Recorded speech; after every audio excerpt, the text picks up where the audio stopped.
Muy buenas noches, reciban un cordial saludo de parte de su amigo Gabriel.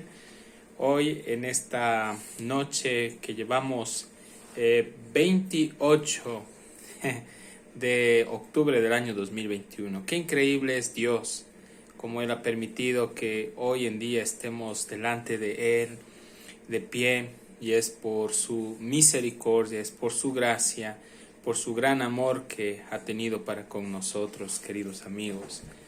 Quiero hoy en esta noche acercarme a las Escrituras para poder transmitirles una palabra de aliento, de ánimo para sus corazones, y al mismo tiempo, al transmitir esta palabra, sé también, queridos amigos y hermanos, que yo también me voy a fortalecer.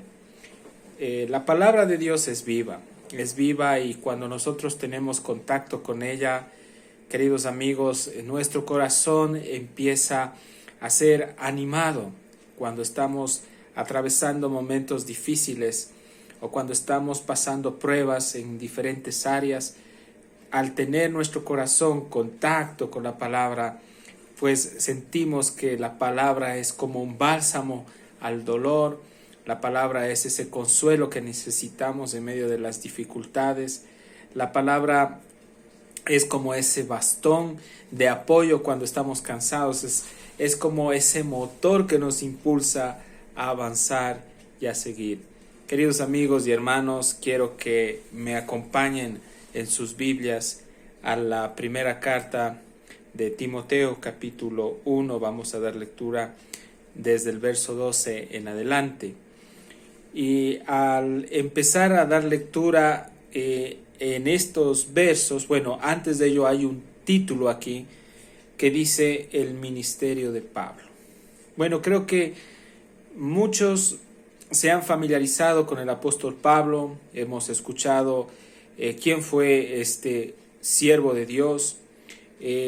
Bueno, y en realidad pues hemos tenido la oportunidad, el privilegio de poder leer, de poder conocer las epístolas que Dios escribió a través de este hombre, cómo Dios lo utilizó para que este siervo, este hombre de Dios, pueda transmitir estas palabras tan preciosas y llenas de poder a nuestras vidas, a la iglesia.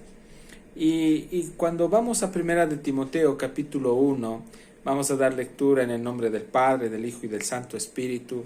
Y dice las Escrituras: doy gracias al que me fortaleció, a Cristo Jesús nuestro Señor, porque me tuvo por fiel, dice, poniéndome en el ministerio. Habiendo yo sido antes blasfemo, perseguidor e injuriador, mas fui recibido a misericordia, porque lo hice por ignorancia en incredulidad. El verso 14 dice, pero la gracia de nuestro Señor fue más abundante con la fe y el amor que es en Cristo Jesús. Y el verso 15 dice, palabra fiel y digna de ser recibida por todos, que Cristo Jesús vino al mundo para salvar a los pecadores, de los cuales Pablo dice, yo soy el primero. Bueno, qué impactante es ver que este siervo reconoce su vida pasada, no para él gloriarse, sino para manifestar a través de estas palabras el poder que hay en Dios para poder transformar al hombre, al ser humano. Aquí sabemos que Dios borra cuando el hombre viene a Cristo y se arrepiente de manera genuina de sus pecados. El Señor borra todo ese registro de cosas desagradables, de cosas absurdas, de pecados, de actos vergonzosos que hicimos ante los ojos del Señor. Él no se acuerda de las transgresiones, de los pecados que nosotros cometimos en el pasado cuando nosotros nos arrepentimos, amados hermanos, de manera genuina. Pablo está aquí directamente haciendo una exaltación, una doxología, una exaltación en sus palabras a Dios. ¿Y por qué no decir lo que En todas las palabras que Pablo escribe, en las cartas que él transmitió a las iglesias, él siempre hizo una doxología. Siempre la gloria en todo lo que él escribía no se la llevaba a él. No se enorgullecía. No se envanecía por las revelaciones que Dios le daba de estos misterios asombrosos. ¿Por qué? Porque este siervo de Dios fue un hombre tratado en su corazón, en su interior, en su humanidad. Tuvo que padecer circunstancias muy adversas. Y creo que un hombre que ha pasado y ha probado las adversidades como siervo de Dios es un instrumento que no solo por la iluminación que Dios le da de la revelación de la palabra, transmite o puede influenciar al resto de hombres, sino por las experiencias que vivió, que también pudo compartir a los siervos en aquel entonces. Queridos hermanos, yo creo que Pablo fue un hombre que nunca jamás reconoció que él era superior a sus consiervos o que era una persona que tenía más conocimiento de la ley que otros. Él siempre se consideró como el último de todos. Incluso hasta las Escrituras dice como un abortivo. Y él dice que es de entre todos los pecadores, él es el más grande de los pecadores. Y no lo hizo con una falsa humildad para decir que él estaba de forma maquillada, de manera hipócrita, exaltando a Dios y aparentando una humildad falsa. No, él lo hace de una manera genuina, sincera, de una forma práctica, porque él pudo experimentar en su corazón, delante de un Dios, él pudo experimentar que él no es nadie, que él no es nada, que él solo es polvo, que por la misericordia y la gracia de Dios, Dios lo quiso usar para poder edificar a su iglesia en aquel tiempo de manera física, pero también Dios le permitió que escriba estas epístolas, estas cartas, para hoy en día nosotros poder también ser edificados. Amados hermanos, Pablo fue un canal por el cual Dios lo utilizó para que hoy en día nosotros podamos deleitarnos de estas escrituras preciosas, de esta palabra. Cada letra, cada coma, cada punto viene directamente del cielo, es inspiración de Dios. Y Dios se hace entender de diferentes formas, de la manera más sencilla, más simple. El Señor nos está aquí exponiendo a través del apóstol Pablo, a través de este siervo, nos hace entender el trabajo, la función que como siervo, como apóstol, él desempeñó al trabajar en la obra de la expansión del Evangelio. Y dice en el verso 12 de Primera de Timoteo 1:12, Pablo dice, doy gracias al que me fortaleció.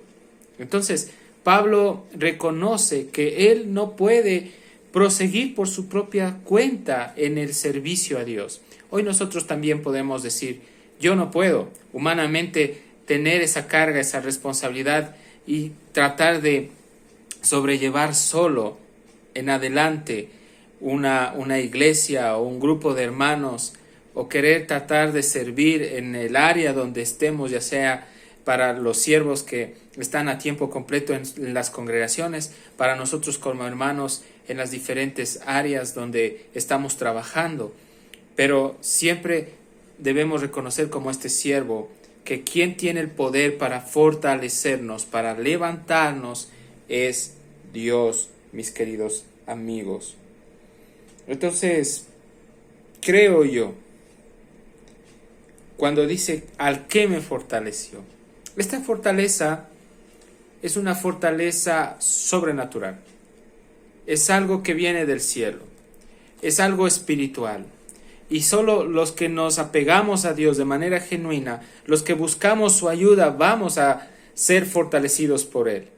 Cuando nos apoyamos en el ser humano, en cualquier hombre, en cualquier recurso, pero menos en Dios, amados hermanos, queridos amigos, no vamos a poder sentir la verdadera fuerza que viene de parte de Dios, porque solo si nos basamos o nos sujetamos de los recursos humanos o físicos, eso es temporal. Quizás te podrán ayudar hasta un cierto punto, tu profesión, el dinero, tu esposo, para algunos su novio, su novia, otros se apoyan incluso hasta en los hermanos de una iglesia, en el pastor, y la Escritura nos habla y nos dice, aunque es un poco duro lo que les voy a decir, pero la Escritura dice, maldito el hombre que confía en el hombre, pero bendito el hombre que confía en Dios. Entonces, sabiendo esto, yo creo y estoy convencido, queridos hermanos y amigos, que Pablo no confió en el hombre,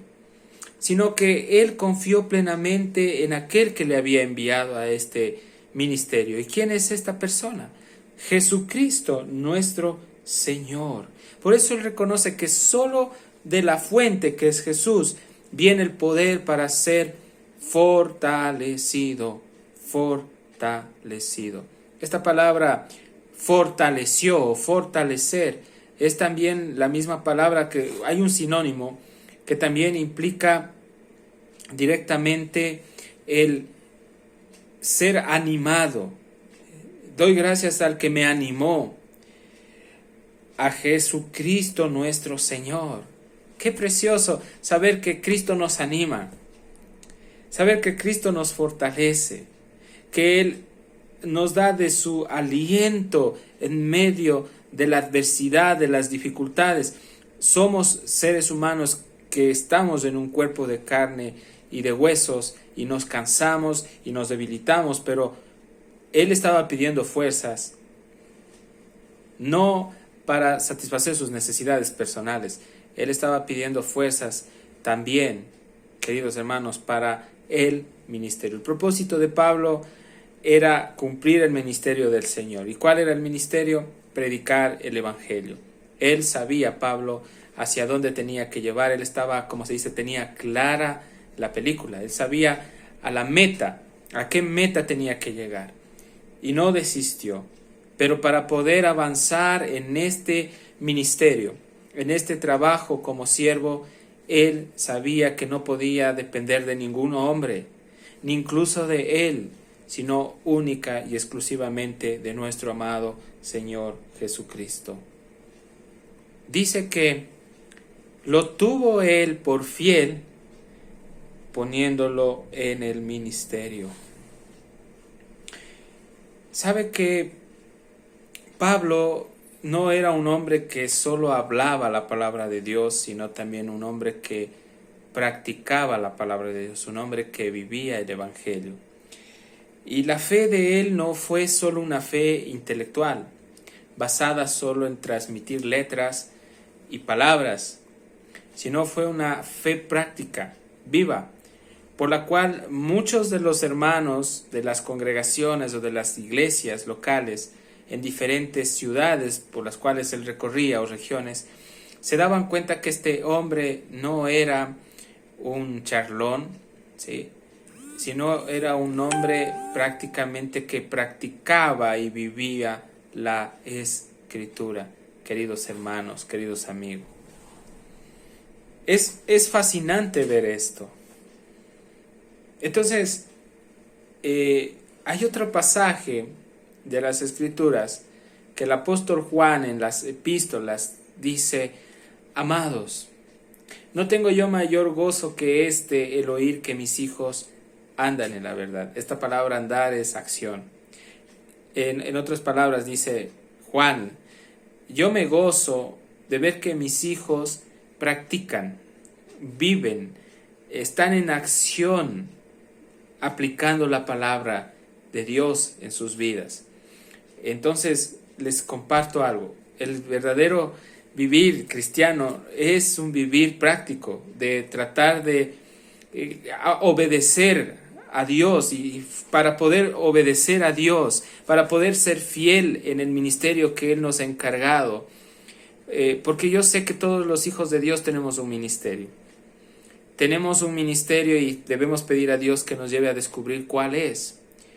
Y debemos de ejercitar ese ministerio, por lo cual todos nosotros como hijos de Dios obtuvimos dones que son regalos, son capacidades espirituales, habilidades que Dios nos ha dado para ponerlas al servicio de Él. Entonces, Dios nos tomará en cuenta de lo que nosotros hemos hecho con esas habilidades, con esos dones, con esos talentos que Dios nos ha dado. La pregunta en esta noche es, ¿tú ya sabes cuál es tu don? ¿Lo estás poniendo en funcionamiento? Para ti, mi querido hermano o amigo que eres pastor, misionero, evangelista, maestro de la palabra, estoy convencido que tú estás convencido, valga la redundancia, de cuál es tu llamado y cuál es tu ministerio. Para aquellos que vamos a la iglesia, mi pregunta es, ¿tú sabes cuál es tu don? ¿Le has pedido a Dios que te lleve a descubrir? ¿Ya descubriste tu don? ¿Qué estamos haciendo, y me incluyo, con ese don, con ese talento que Dios nos ha dado? ¿Lo estamos poniendo por obra? ¿Lo estamos sirviendo a Dios? No es necesario que solo sirvas dentro de la localidad, de la iglesia.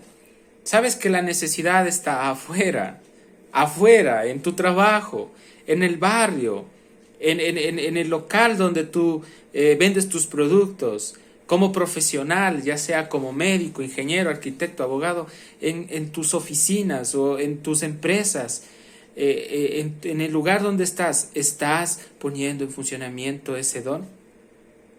Otra pregunta, ¿estás dependiendo de Dios para poder servirle a Él? ¿O estás dependiendo de tus propias fuerzas, de tus propias habilidades o capacidad? Cuidado, probablemente si estás dependiendo de tu capacidad, de tu habilidad para querer entender las Escrituras, si estás dependiendo de tu capacidad intelectual para tratar de llegar a otros y tocar la mente de las personas, si estás dependiendo de tu elocuencia, ten mucho cuidado porque puedes tener todas estas cosas, puedes ser un buen orador, un buen transmisor de las Escrituras, puedes ser un hombre con una buena presencia, puedes tener un poder de convencimiento amplio, pero si no estás dependiendo de Dios, todas las cosas que tú estás haciendo solo son címbalos que retiñen. Se hace ruido. Porque, queridos hermanos, queridos amigos, el Señor no mira las cosas que tú haces. Él no se impresiona, no se admira de las cosas que tú quieres hacer para Él.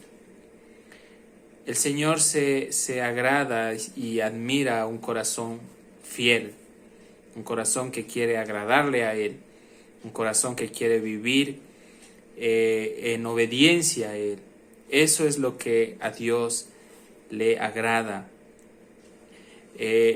A Dios le agrada, le atrae que sus hijos vivan en obediencia, practiquen la verdad.